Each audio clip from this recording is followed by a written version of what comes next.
beszéljünk a broker választásról is, és a broker cég választásról, mert havi 20 000 forintnál, mint ahogy azt néztük, és ezt beszéltük, ez azért nem egy másodlagos kérdés. Ugyanis az alacsony költség ezen a szinten nem egy opció, hanem ez a kötelező elem.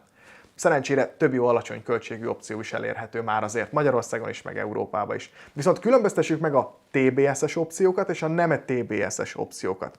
Ugyanis vannak olyan szolgáltatók, akik biztosítanak TBS-t, ezáltal nyilván kedvezőbb lesz az adózásod, illetve nyilván, hogyha most a TBS-t kivárod, és ugye megvárod azt az 5 éves lejárati időtartamot, akkor ugye adómentesen férhetsz hozzá azokhoz a befektetésekhez, amiket csinálsz.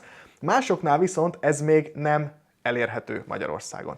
A Lighthear, a KH értékpapír, ők például biztosítanak TBS számlát, és van jutalékmentes ETF vásárlási lehetőség is a platformokon.